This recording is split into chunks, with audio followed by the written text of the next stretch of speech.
Welcome, welcome, welcome, folks. Seeing you coming in from the waiting room. Welcome, welcome, welcome to the Compassion Consortium. I'm one of the co-founders of this organization, Reverend Sarah Bowen, and I'll be guiding our service today with the help of a whole host of other folks who help keep the consortium thriving, including our other co-founders, Rev. William Melton, who had the brilliant idea to start all of this, and Victoria Moran, as well as some of our animal chaplaincy training or ACT team members, Rev. Marshall Hammer, Rev. Ginny Makita. Also, board member and director of engagement Jen Baker is here with us today. Our technical director, Phil, is off today, so we ask your grace as we try to replace his irreplaceable self. And I'd be remiss not to mention some of our amazing advisory board are here, guided by Dave Simon. We are so grateful for their support and their creative ideas. And we have a whole host of emerging animal chaplain candidates with us today. Today, we celebrate their upcoming ordination into service happening in just about 2 weeks. We also are delighted to have our Compassion Consortium family here, our folks who are here with us every week or whenever possible. Whoever you are, we are glad you're here with us today. We know that for some of you, this is your first time with us because today is a very special service honoring a friend or family member of yours who's been journeying as part of that animal chaplaincy program. So just a little bit of a quick kind of introduction to us for those of you who've never been with us. Our Sunday services are a mix of thought-provoking ideas, musical offerings, interspecies practices like mindfulness and meditation, as well as inclusive prayers and blessings for the challenges that our community is facing and the joys that we're experiencing.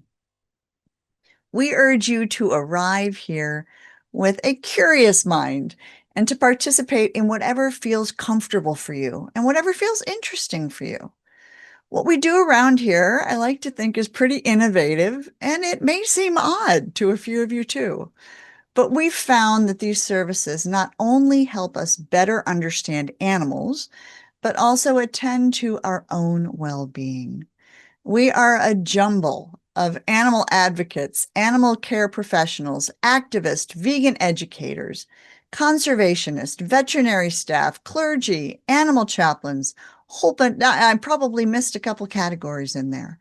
You could call many of us, I suppose, mutts if we were to think about it. We have a lot of different interests revolving around the more than just human world. And our influences come from a wide range of life experiences and interests.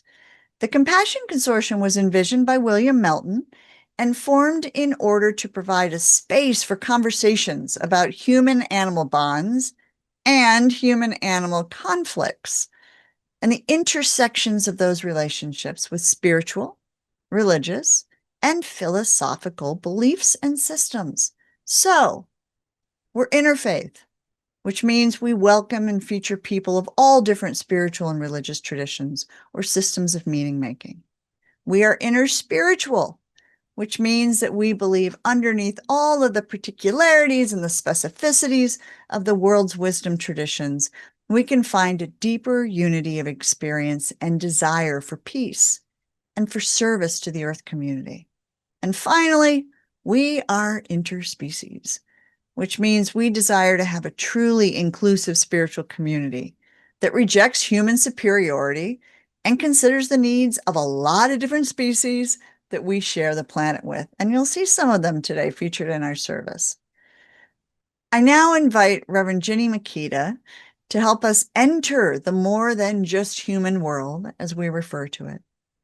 As Ginny offers our opening mindful invocation, I invite you to take a few deep breaths and focus on the images which will be on the screen, letting the words sink in, and understanding that you are one human among 8.1 billion other humans, attempting to coexist with 20 quintillion, yes, folks, 20 quintillion other creatures that are not human, on this planet. Ginny, the floor is yours. Thank you. This world includes a vast diversity of beings, yet we don't always consider them. They remain invisible to us either due to their location or due to our inability to see them even when they are present. Today, we join our hearts together to invite them into this space. This being the month of Pride, we extend compassion from our hearts to species of all genders and sexualities, from intersex bears to same-sex penguin pairs and blue-banded gobies, a type of fish capable of bi-directional sex change. They can switch from female to male and back again. This being Father's Day, we include all fathers of all species, from the fathers and fathering figures who contributed to each of our lives to the fascinating fathers of other species. I'll point out two. In the species named Darwin's frog, after females lay eggs, tadpoles grow inside the male's vocal sac, and when they're ready, he spits them out fully formed frogs. Seahorse dads get pregnant rather than seahorse moms. And did you know that marmosets are primary caregivers, only handing off their young ones to moms when it's time to eat? And dad wolves go so far as to regurgitate food for their pups. Today, we honor all beings of all genders, sexualities, and family structures in all places on the globe. Animals of all shapes, sizes, and colors, including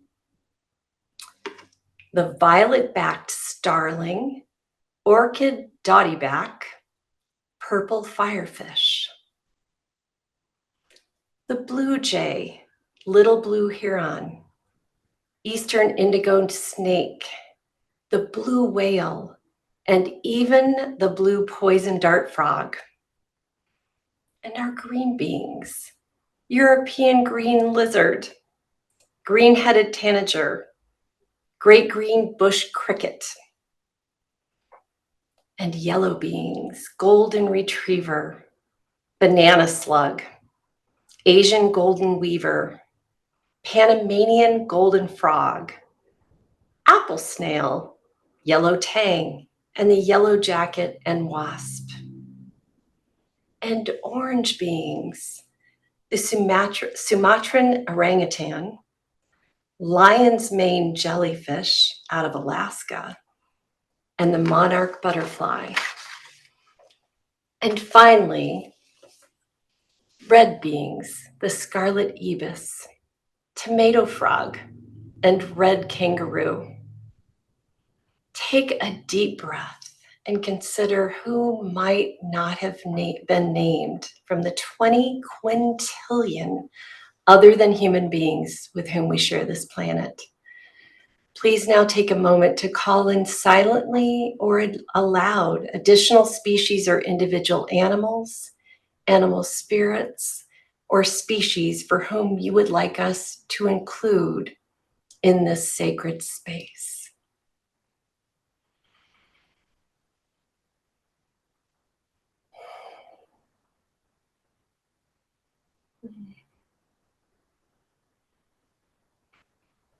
Thank you, Ginny.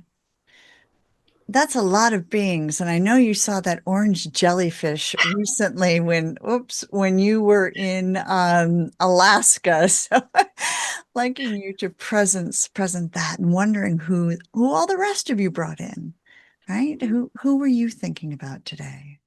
Might be someone you live with. 70% of us are living with a species other than human, or it might be some of these animals that we don't often see. At the Compassion Consortium, we ponder a lot of questions about how all those animals experience their own lives. We wonder about their Umwelts. That's a new word for those of you if you haven't heard it. Umwelt. It's a term coined and developed by Jacob van Uxkol, who was a Baltic German biologist in the early 20th century. And he argued that animals are not passive objects or animals are not things. Instead, animals are subjects with their own meaningful worlds, and we need to think about what those worlds or those Umwelts might be like for them. The better we understand animals as individuals, the better we understand what they need. And we can push back against the idea that animals are made solely for human use or that they're something called natural resources.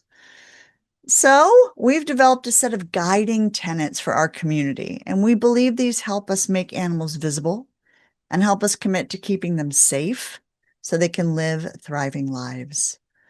Today, the consortium co-founders, Reverend William Melton and Victoria, will share our tenets. Victoria and William, come on up.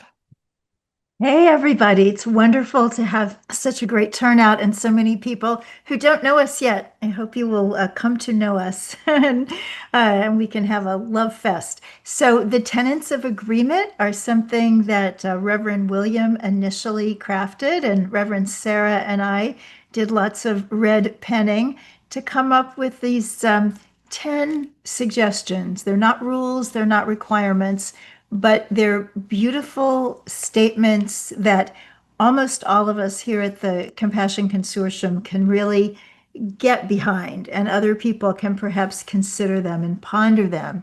So here are William and myself with our tenets of agreement. We acknowledge a divine force at the heart of the universe and in all living beings. We may refer to this force as God, but it is known by many names and appears in different forms or as formless. We recognize the common moral principles inherent within all wisdom traditions.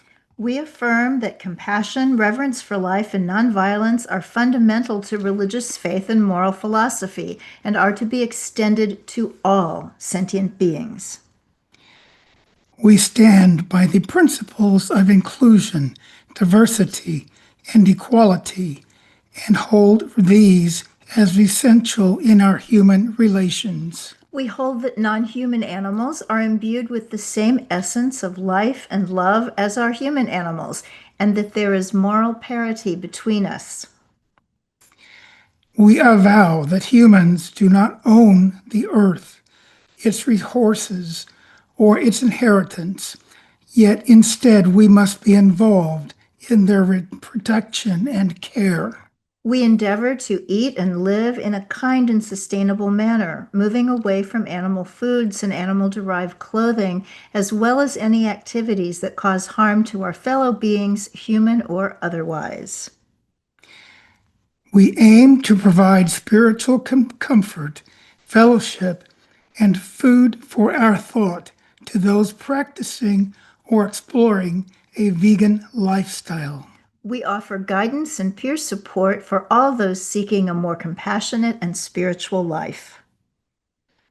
We commit to sharing these principles freely within humility and respect of non-human humans and the earth. Thanks all. Back to you. Thank you, Victoria. Thank you, William. It is so nice to hear those read by the two of you today. And to think, going back here 4 or 5 years as we were founding this organization and how important these remain to what we're doing. I am delighted. I want to keep Victoria and William up here for a second. Marshall, if you could help. There you go. Fabulous. Thank you. Keep them up here for a second. And I have some, did a little internet scraping of some photos of Victoria and William because I'm just delighted to announce that the two of them are recipients of this year's Homo Ahimsa Award from the folks at In Defense of Animals. And to explain what that award means a little bit, instead of Homo sapiens, the folks at In Defense of Animals and Judy Carmen, who wrote a book by this name, have coined the term Homo Ahimsa.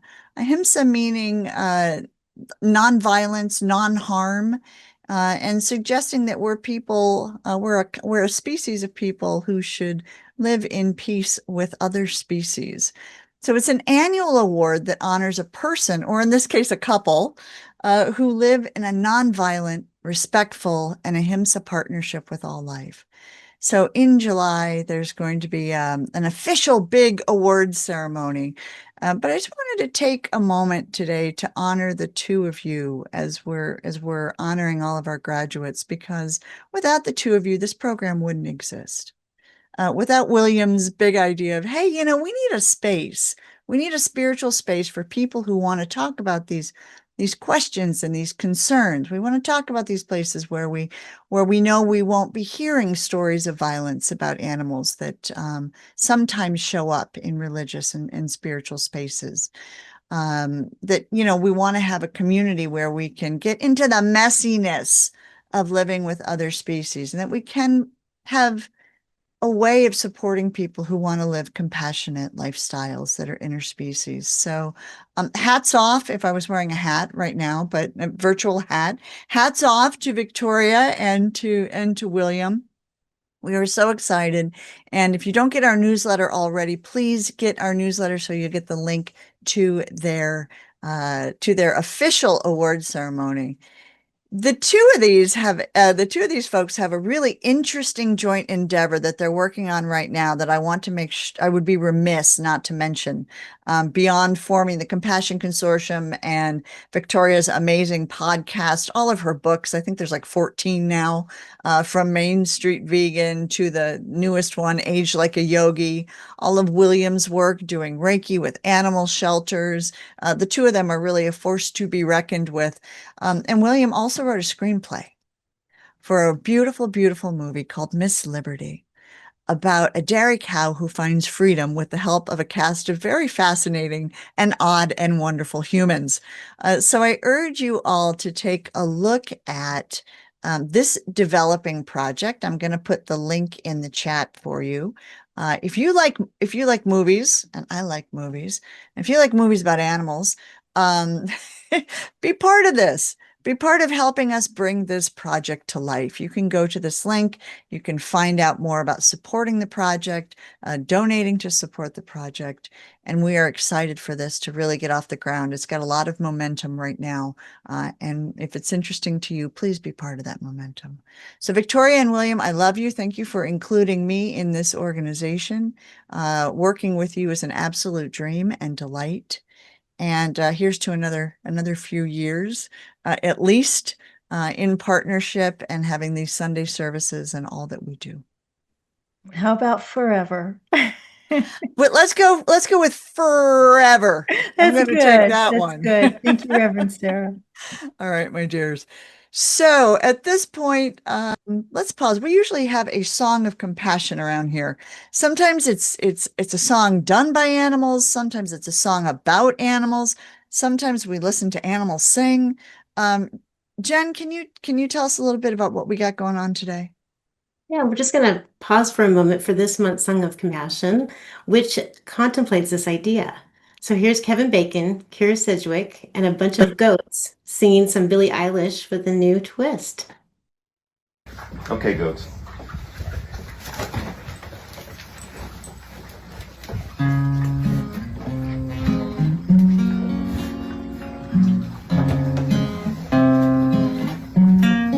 I used to float, now I just fall down. I used to know, but I'm not sure now what I was made for. What was I made for? Taking a drive, I wasn't ideal, felt so alive. Turns out I'm not real, just something you paid for. What was I made for? 'Cause I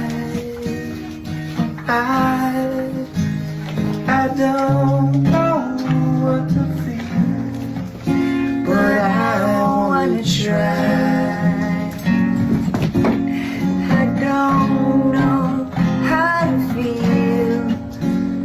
but someday I might. Someday I might.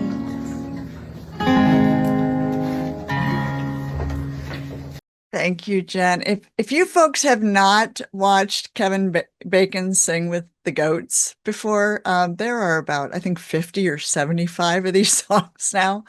And they're all entertaining and a lot of fun. And also, if you like goats, they're worth giving a watch. But I liked this song for today. It stood out, these lyrics, originally, as Jen mentioned, from Billie Eilish, because I don't know how to feel, but I want to try. I don't know how to feel, but someday I might. Many people who work with or care for or care about animals have a hard time figuring out how to feel about what we see going on in the world, both to humans and to animals. Anybody feel that way? I'm not sure exactly how to feel. Or if I do know how to feel, I'm not sure what to do with some of those emotions. We have a hard time figuring out what to do with our feelings. So those of us that work at these intersections of human social justice and multi-species justice and environmental justice, it is super messy work, and it's heartbreaking work. We can suffer from compassion fatigue, moral distress, moral outrage, dystopia, which, if that's a new word to you, that's when people become vegan and the whole world seems very, very strange to them after that. How about grief when you lose your companion animal, or grief when you see an animal on the side of the road, or grief when you know a species has gone extinct? What about burnout?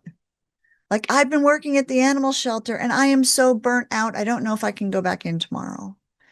And all sorts of other states that basically compromise our well-being. And that's where animal chaplains come in. So let me talk to you a little bit about what the heck is an animal chaplain. If you are here supporting an animal chaplain today and they were like, hey, I'm going through this training to become an animal chaplain, and you're like, what? What's that all about? Let me tell you a little bit about what we do and then spotlight some of our chaplains. So chaplains, chaplains are everywhere. Chaplains work in the military and hospitals and hospices. NASCAR has a chaplain. Hollywood has a chaplain. They work in educational organizations. Universities have chaplains.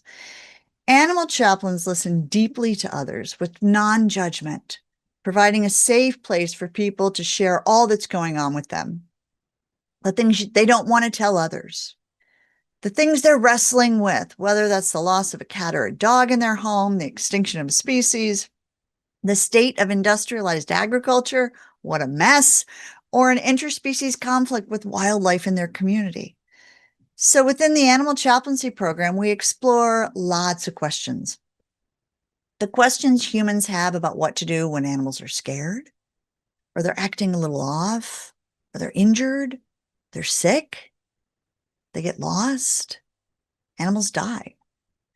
The stress and grief that we humans can experience during those moments are very, very real. Has anyone ever felt really, really sad at the loss of an animal? If I could see all your hands, I would expect many of them would be up. The stress and grief is real, and yet it's often denied because the being isn't human. Research tells us that our grief is as acute as it is not based on what species our loss is, but how close a relationship is. So if you have a close relationship with a cat or a dog or a goat or the squirrels outside your yard, that's real grief. So we study scientific literature about what biologists and ethologists and neurologists and animal behaviorists and thanatologists, lots of ologists, think about what illness and injury and death experiences are like for animals and what's useful for them. We know they grieve. They grieve too. We view practices and rituals that animals perform during pain and illness and when they witness the death of others. Corvids, crows, have amazing rituals that they do when they lose one of their kind. So We look at the wisdom available in the world's spiritual, religious, philosophical traditions to help bring comfort and meaning to pain for animals who are caring for animals and trying to protect animals, all this kind of stuff. And all of this exploration often leads to profound changes in our animal chaplains and how they experience the world. So I'd like to share a couple of examples with you to show you the range of what this year's chaplain candidates explored. Honestly, I wish I had about 8 hours to show you everything that they've done. But I've chosen 3 pieces which I think are particularly interesting. I invite you to notice the thoughts and feelings you have as I show these to you. The first one that I'm going to show to you is from one of our chaplains in Australia, animal chaplain candidate Laura Greaves. Around here, we name each of our cohort after the Lunar New Year zodiac. So you may remember 2 years ago, we talked to you a lot about rabbits. And last year, we talked to you a lot about dragons. Well, this year brought new challenges, folks, because it's the year of the green wood snake. So our students came into the program and then we told them, hey, y'all are snakes. Now, that's a little different than being told you're a rabbit or you're a snake or you're a dragon, because around half of the human population feels some sort of anxiety towards snakes. Anyone feel anxiety towards snakes or some kind of snakes? In fact, about 2 to 3% experience ophidophobia, which is an extreme fear of snakes that can significantly impact your life. So our chaplain candidates really had to lean in on how to manage that. Marshall and I told them, hey, you all are snakes. And we talked about snakes a lot this year. And we gave them a name, Ophidia, which means a group of snakes. Laura wrestled with this in a really interesting way. So I'm going to play you about a 4-minute video. And Laura will tell you about how she wrestled with coming to grips with relationships with snakes where she lives.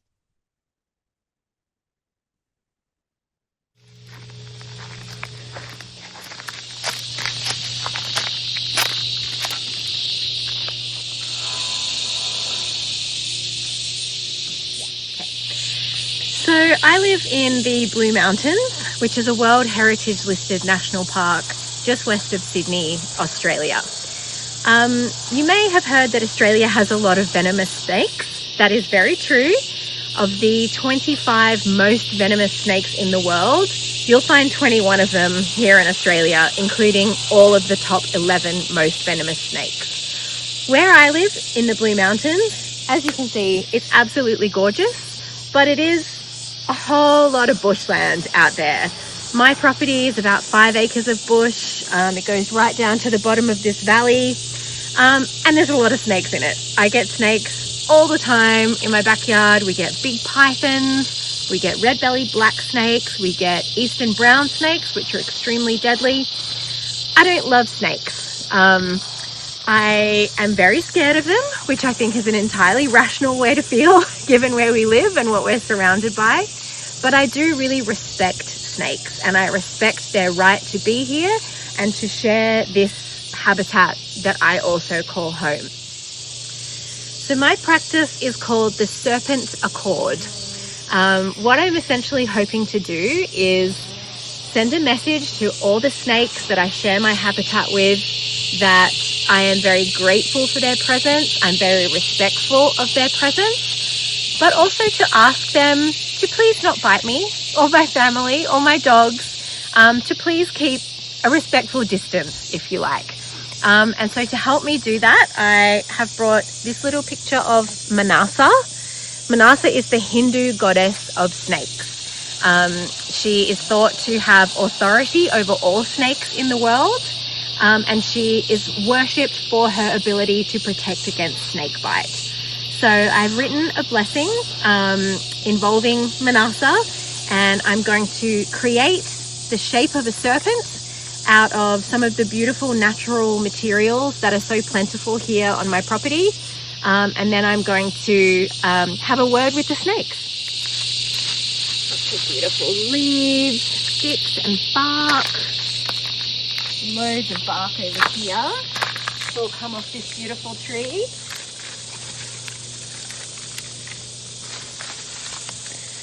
You do have to be careful in Australia when you go rummaging through leaf litter and stuff in case there's some little visitors living in there.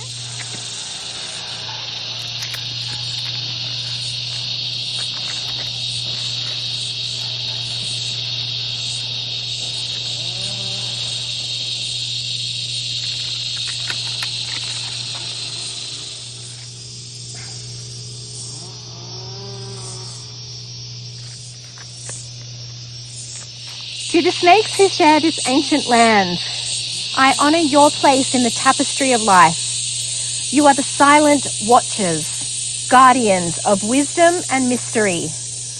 I respect your power, your graceful stealth, and the vital role you play in this ecosystem. But I confess my fear of your bite. A fear born not of malice, but of a deep respect for the energy you carry within you. Manasa, protector of serpents and people alike, I ask for your guidance and care. Please help keep the humans here safe from harm and help all of us to share this habitat in balance and understanding. Guide us to tread with care, to honour the sacred bond between humans and all creatures who share this earth. May the snakes thrive in their purpose, and may we coexist in peace and respect. This is the Serpent Accord. So it is. Thank you, Laura. I love this. I invite all of you who are here today to notice how it feels to consider snakes, a species often killed out of fear. Did you feel any moments of empathy while you were watching that? Did you find yourself feeling this kind of practice was preposterous, or maybe it was uncomfortable for you? Or did you find yourself somewhere in between? Isn't that kind of interesting? What would that be like to do that with the mice at my home, or the groundhogs, or whoever I don't want around? What would it be like to have respect instead of directly calling the pest control? Right? What kind of practices might you use in your life to relate to species or animals that bring up feelings of fear or disgust or ambivalence for you? What might that be like? That was Laura's way. What's your way? Our chaplains also work with a lot of different types of rituals. Rituals to mark animal losses, to help people process loss and grief. They use those rituals for themselves and to teach others. So let me give you my second example today. Hello, folks. Chaplain candidate Bonnie West lives in and runs a multi-species animal sanctuary, attending to the needs of a wide range of animals. Throughout this year, she's had to say goodbye to many of them who've passed. Paul the duck, and Gary the goose, and Hamish the goat, and many others. We encourage our students to write and to help others write about those losses. Bonnie wrote, particularly of Hamish, on a cold, cloudy December day, we made the difficult decision faced by all who love animals. We had to say goodbye to Hamish, set his spirit free, and let him gain his wings. He'd seemed a bit off for the last couple of days, so we decided to have him checked out. And what we discovered was devastating. His bladder was full of stones, and he faced the risk of a complete blockage and rupture. Some losses you can see coming. You try to prepare yourself, though you never truly can. Others blindside you and take your breath away. This one took our breath away. Hamish had just turned 3, a playful, joyful soul who filled our lives with love and laughter. Yeah, folks, look at this face, right? Playful, joyful soul. His sudden departure feels unreal, a heartbreaking reminder of how fleeting life can be. Fly free, sweet boy, we will miss you so. We're extremely grateful that we have the ability to do what we do and that they choose to spend their time with us. Sometimes it's just not long enough. What would it be like to write a letter when you lost an animal like this? And what might you do with that letter? Or what might you do with those thoughts? Let me share with you a video that Bonnie made. It's about a minute long of different types of sacred rituals she's using at their animal sanctuary.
Here's the last one. Thank you, Bonnie, for sharing about these beautiful and the work that you're doing with other folks.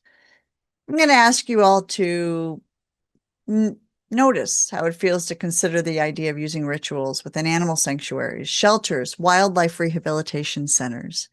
What benefits might this have for people working in this area or for activists? What benefit might rituals have for you?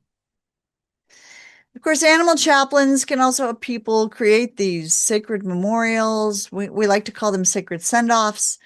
This year, we noticed and witnessed numerous feline and canine memorials, precious to each of the students who offered them for their own animal companions or as they were companioning others through loss of any species. Our chaplains listen. They do a great, great deal of listening. But some of them do some of this doing as well. The being able to do something as a somatic experience or a writing or creative arts project can help move grief and other kinds of feelings through our body. So the last example here before we get to celebrating all of these folks is one from our chaplain candidate, Garrett Harper, who created a beautiful creative arts project with easy instructions to help people process loss and honor the dignity of a human-animal bond. Garrett created a small presentation that could be used with people to explain about sorrow and sadness of losing our companion animals. And then a very short practice, very useful, composing a list with 2 columns, things about my animal companion that brought me joy and love, things that I did that I think brought joy and love to my animal companion. And then spending time over a few days to recall and compose that list, using colors of paper, pens, crayons, markers.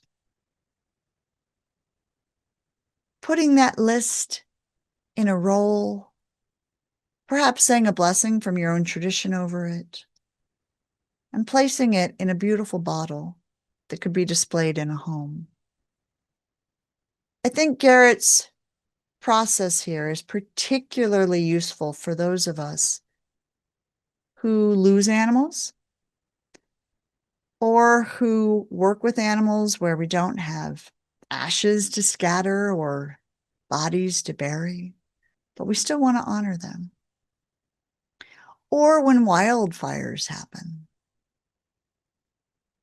or when disasters happen, or when we see things that really get our blood going that we don't care for.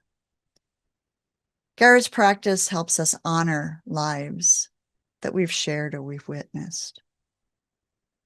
And he ends it with a very simple amen. Notice how you feel.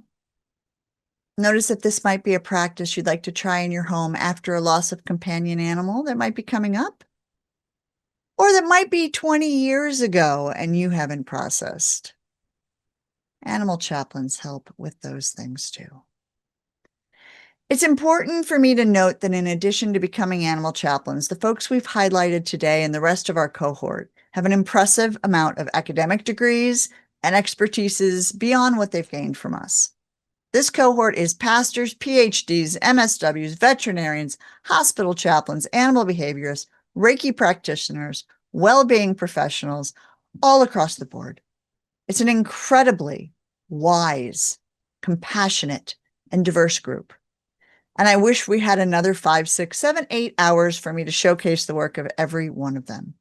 It's been absolutely my pleasure to witness how they've integrated our curriculum with their deep expertise to create rituals, workshops, liturgical offerings, educational programs, some of the most creative I've ever seen as I'm reading their final capstone projects. The talent in this group is absolutely awe-inspiring. I hope these practices we've shared in lieu of a series of graduation speeches have provided you a glimpse into the way animal chaplains provide support. Now I'd like to turn it over to Jen to speak about one particular student, and then to Marshall to honor all of those of you who are here today. Jen, the floor is yours. All right, so this year's journey was punctuated by many animal losses in our community, as well as human ones. We'd like to take a moment to honor one of our students who passed this spring. Burt Kempner's first job was as a news reporter at a rock and roll radio station. From there, he expanded into TV, film, specializing in documentary, environmental, and nonprofit programming for over 54 years. His work appeared on PBS, Discovery, History, CNBC, European, and Asian TV. Burt was also the author of 8 children's books I'd like our community to know about, including The 5 Fierce Tigers of Rosa Martinez, Dolphins in Distress, and Maisha, the Educated Elephant. You might remember that in our March service, we featured his interspecies practice. Sarah will now play the practice so that we can include Burt's voice and perhaps spirit in today's service.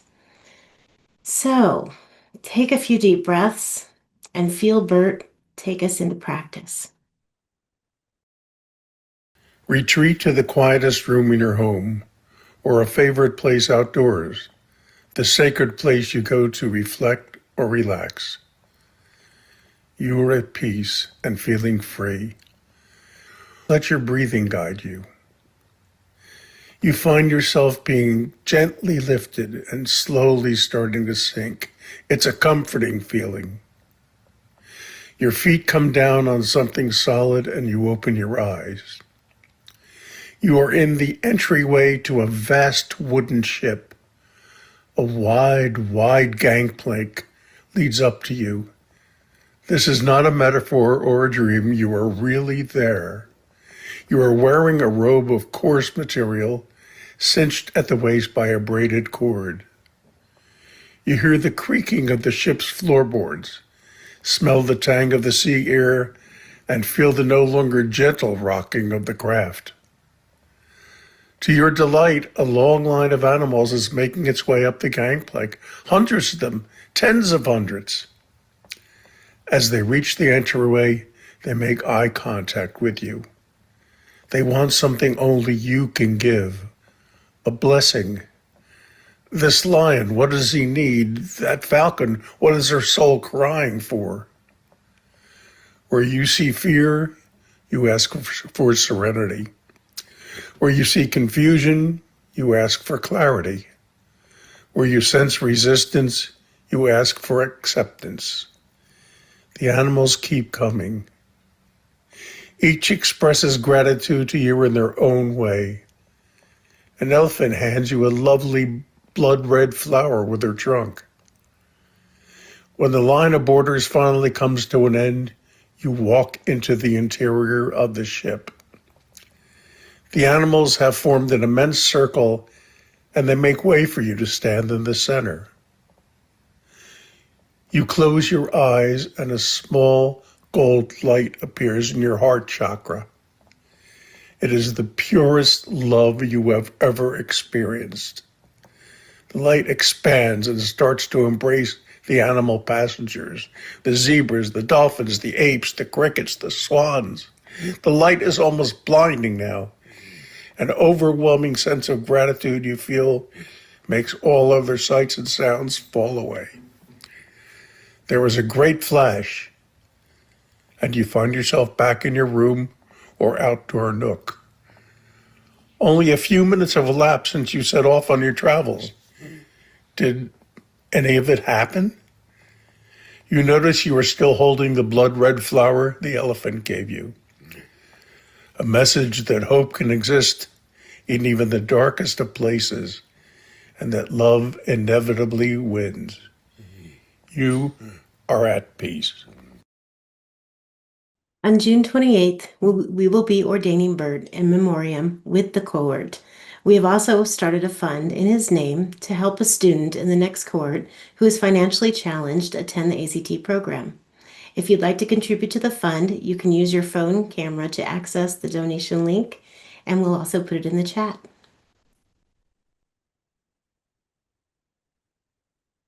Thank you, Jen, for honoring Burt, helping us honor him.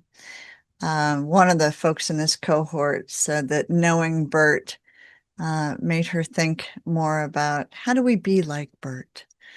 And so this is a mantra that we have kind of running around here these days. How do we be like Burt?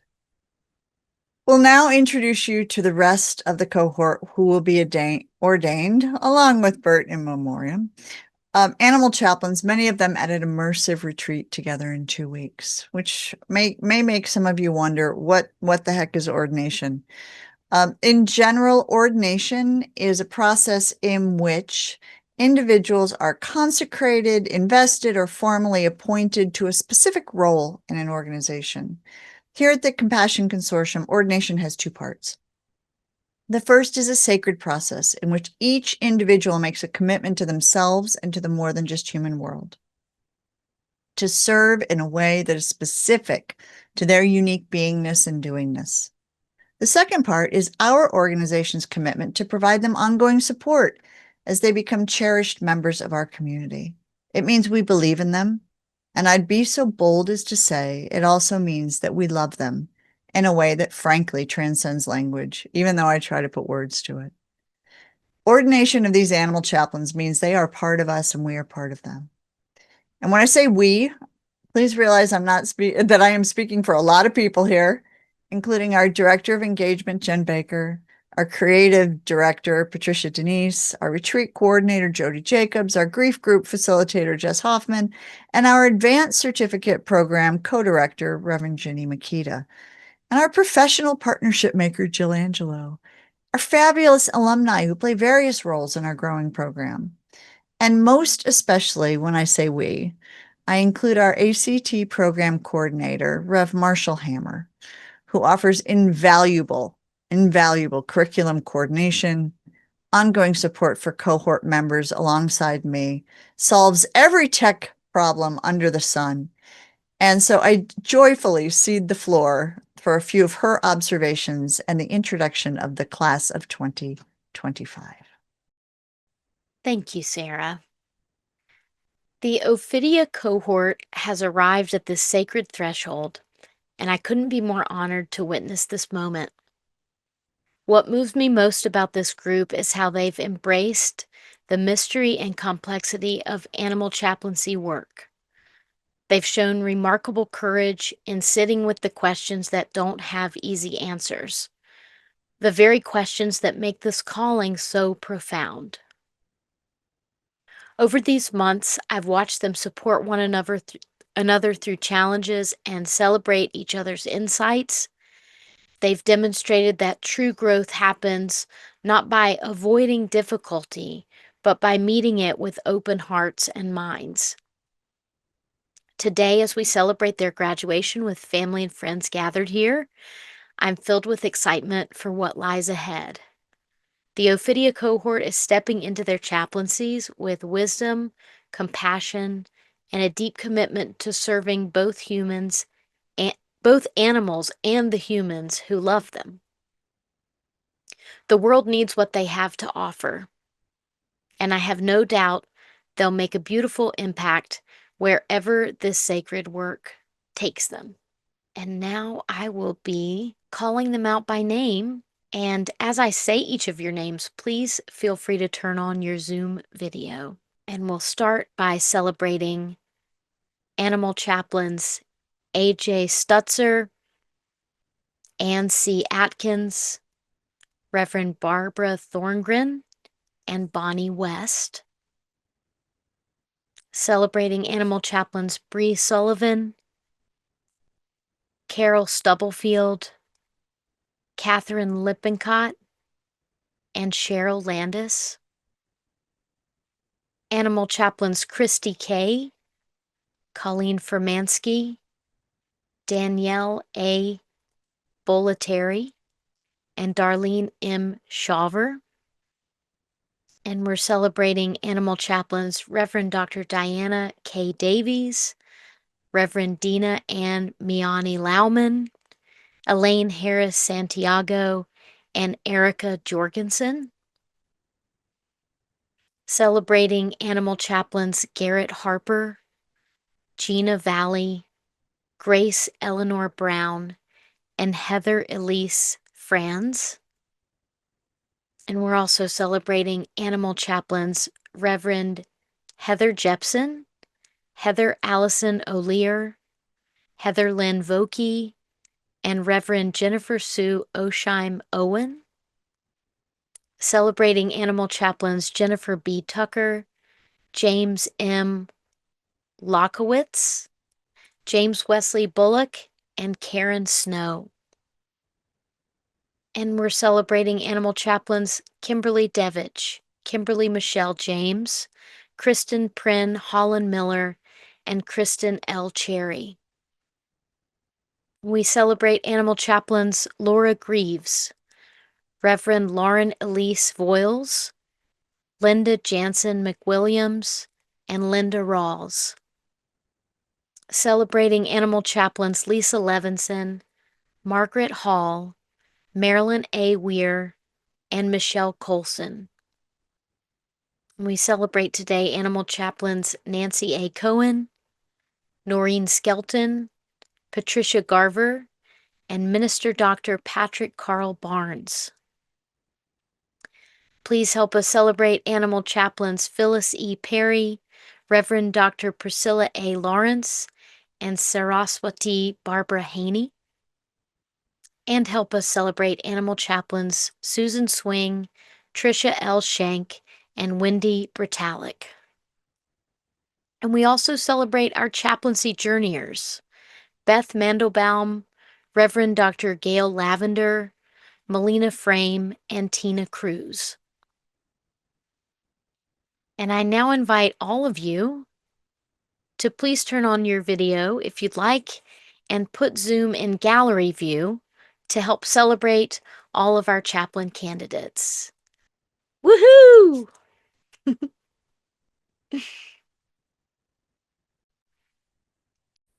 These folks did a lot of work.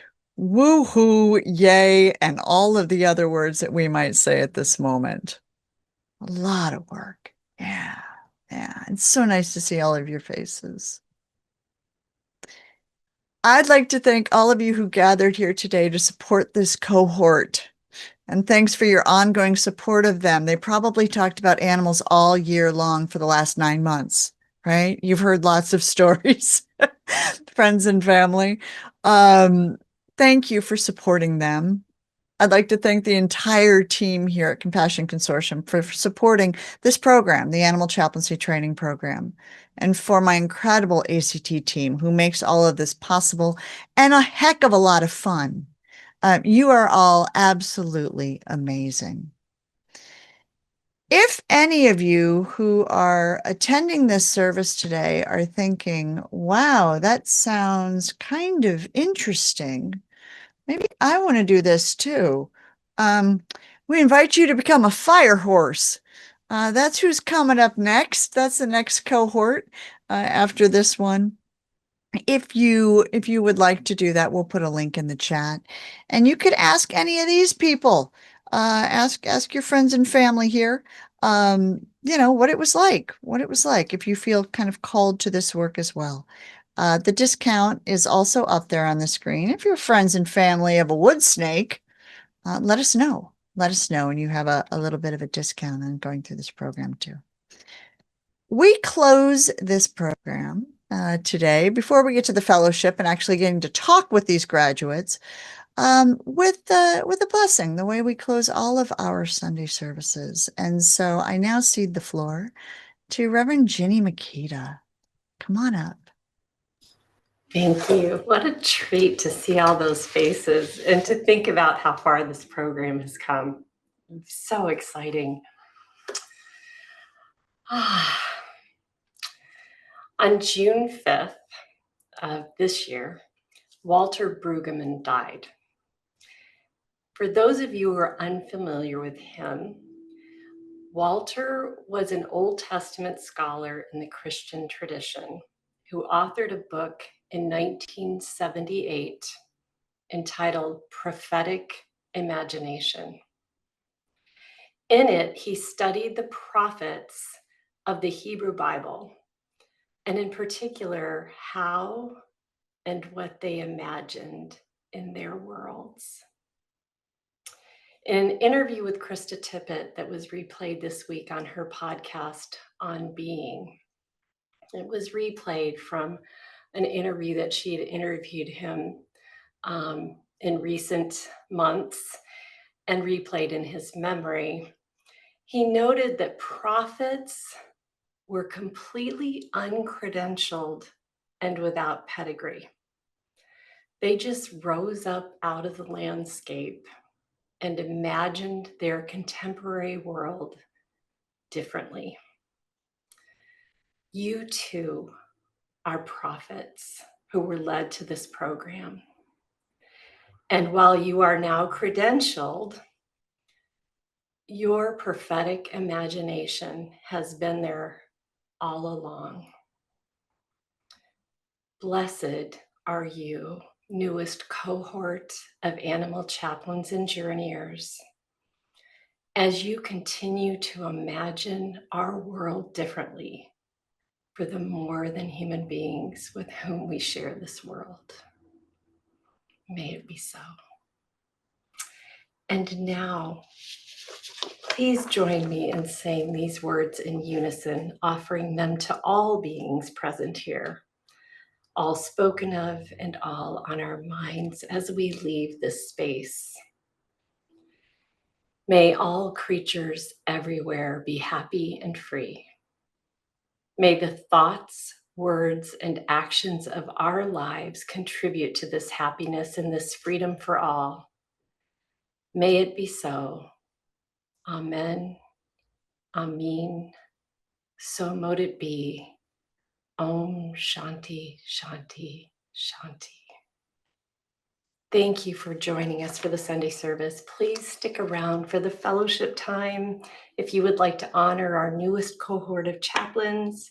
But first, a few announcements from Jen Baker. Thank you everyone for joining us today. We'd like to let you know about a few upcoming events before our fellowship time. Join us for our next Sunday service on July 20th, featuring Altamash Saeed. He is a BIPOC, award-winning Pakistani interspecies justice lawyer, activist, philanthropist, and teacher.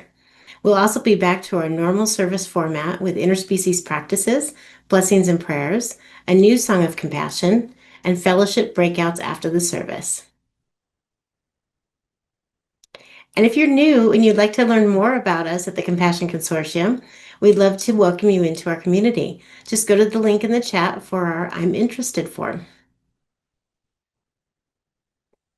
And in a couple of weeks, join Victoria Moran for a taste of Main Street Vegan Academy on Tuesday, June 24th at 8 p.m. Eastern.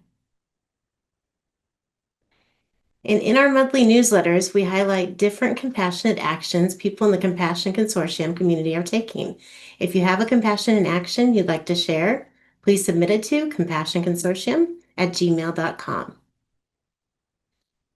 And our next animal chaplaincy training starts in September.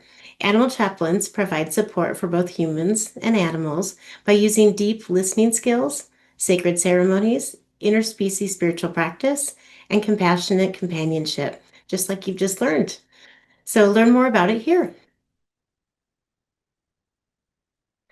And join us for Homo Himsa Rising, the Whole Planet Spirituality Forum and Retreat at Unity Village, Missouri on October 16th through the 19th of 2025. This just in, Reverend Sarah will be on site offering special practices for increasing interspecies spirituality. And don't forget about our monthly reoccurring gatherings for vegan meditation, activist well-being, and pet loss support. Details are always available on compassionconsortium.org events page and in the monthly newsletter.